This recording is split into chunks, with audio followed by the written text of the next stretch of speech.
warahmatullahi wabarakatuh. Sampai jumpa dengan Bu Afri dari TK An-Nur Polean. Generasi Indonesia, generasi yang soleh dan soleha. Dalam memperingati Hari Aksara Indonesia, Bu Afri mau bercerita. Bu Afri ambil produk dari Sigma Daya Insani. Oke, bukunya adalah Muhammad Teladanku Jilid 1. Tunggu ceritanya Bu Afri ya. Anak-anak tersayang, generasi Indonesia, generasi yang soleh dan soleha. Sudah siap untuk mendengarkan ceritanya Bu Afri? Oke, Bu Afri akan berkisah Nabi Ibrahim alaihissalam. Nabi Ibrahim alaihissalam sudah berusia lanjut, tetapi sama Allah belum dikaruniai seorang anak pun. Istrinya, Ibunda Sarah, meminta Nabi Ibrahim untuk menikah lagi dengan Ibunda Hajar. Atas izin Allah, Ibunda Hajar pun mengandung. Kemudian lahirlah seorang bayi yang sangat tampan dan mungil, diberi nama Ismail. Dengan dada dipenuhi rasa kasih sayang dan rasa syukur kepada Allah Subhanahu wa Ta'ala, digendonglah bayi kecil erat-erat. Sudah puluhan tahun ia dambakan seorang anak. Dalam usia lanjut, Allah baru mengabulkan seorang anak. Maka berlinanglah air mata sang Nabi. Dibisikkanlah di telinga Ismail kecil, "Engkaulah belahan jiwaku, engkaulah penerus dakwaku kelak." Sejak saat itu, hari-hari Nabi Ibrahim dipenuhi dengan tawa Ismail. Di sela-sela dakwahnya, beliau menyempatkan diri untuk menggendong Ismail. Ibunda Sarah pun membantu untuk mengasuh Ismail. Ibunda Sarah sangat menyayangi Ismail. Suatu hari, dengan menggendong Ismail, Ibunda Sarah pun berkata kepada Nabi Ibrahim, "Kanda, begitu miripnya bayi ini denganmu." Nabi Ibrahim tersenyum. Begitu juga dengan Bunda Hajar membalas senyumnya.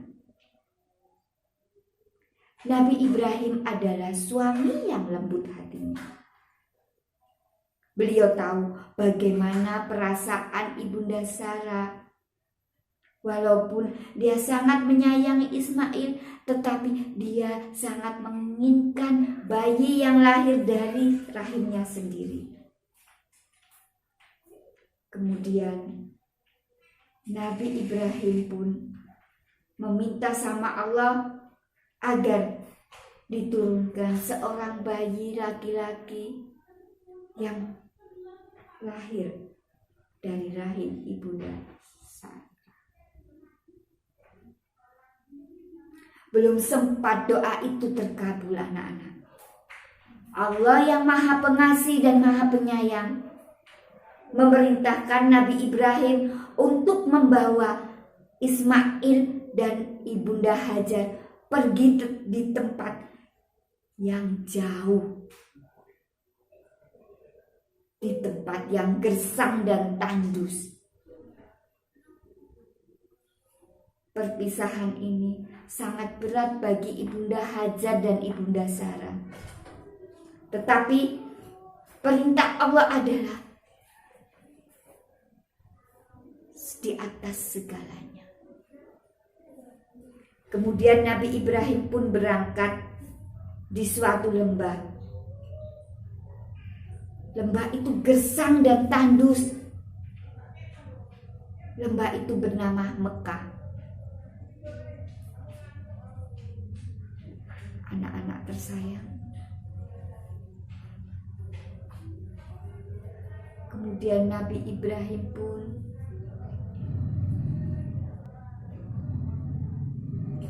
berkata kepada Ibunda Hajar, "Aku harus meninggalkanmu." Ibunda Hajar pun menjawab, "Kanda, apakah ini perintah Allah?" Nabi Ibrahim pun mengangguk.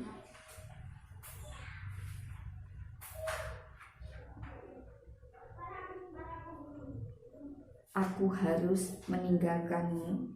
Allah pasti akan menjagamu dan anak kita." Kemudian Nabi Ibrahim pun pergi meninggalkan Ibunda Hajar. Mekah ini anak-anak sering sekali disinggahi oleh para pedagang. Tetapi pada saat itu tidak ada satupun orang.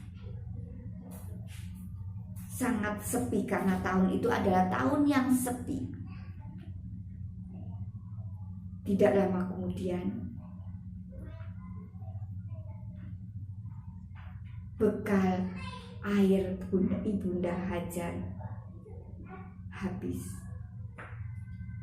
Kemudian bayi Ismail menangis, "Oe, oe, oe, oe." Bunda Hajar pun kebingungan, harus mencari air di mana di tempat yang gersang dan tandus seperti ini. Kemudian Bunda Hajar pun berdoa sama Allah, "Ya Allah, jangan biarkan kami mati kehausan ya Allah. Berilah air apabila ada di sisimu ya Allah." Kemudian ditaruhlah bayi Ismail. Dilihatlah di sana ada sebuah bukit. Pergilah Bunda Hajar ke bukit itu. Berlari Bunda Hajar. Nama bukit itu adalah Bukit Sofa. Ternyata tidak ada air di sana. Bunda Hajar pun melihat ada bukit satu lagi. Mungkin di sana ada air. Kemudian dia berlari lagi. Sampai di sana ternyata nggak ada air juga anak-anak. Bolak-balik Sofa Marwah, bolak-balik Sofa Marwah, tidak ada mata air pun di situ. Kemudian sama Allah perbuatan Ibunda Hajar ini ya diabadikan dalam rukun haji bernama rukun sa'i. Kemudian setelah itu menjeritlah Bunda Hajar teringat anaknya Ismail. "Anakku!" Kemudian dilihatlah Ismail kecil menangis meronta-ronta. Tetapi apa yang terjadi? Keluarlah mata air dari kaki Ismail yang mungil.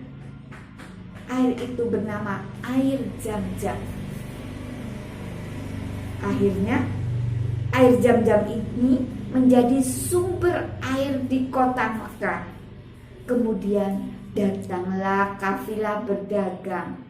Karena di situ ada air, ternyata orang-orang itu mau menetap di Mekah. Jadilah kota Mekah kota yang ramai. Kemudian Nabi Ibrahim datang setelah Nabi Ismail menjadi dewasa. Jadi anak yang soleh dan tampan. Ya, begitulah ceritanya Nabi Ibrahim anak-anak. Bagaimana kita harus mengambil hikmah dari cerita Nabi Ibrahim ini. Satu hikmahnya, ya, Nabi Ibrahim sangat sabar. Kedua, ya, Mereka adalah orang-orang yang taat. Ketiga, ya, Bunda Hajar adalah orang yang gigih, ya, tidak pernah putus asa. Ya, tidak putus asa karena beliau berusaha dengan sekuat tenaga, ya, tanpa putus asa, bolak-balik dari sofa dan kemudian marwah. Oke, begitu. Mudah-mudahan bisa ambil hikmah dari cerita ini. Wabillahi taufiq wal hidayah. Wassalamualaikum warahmatullahi wabarakatuh.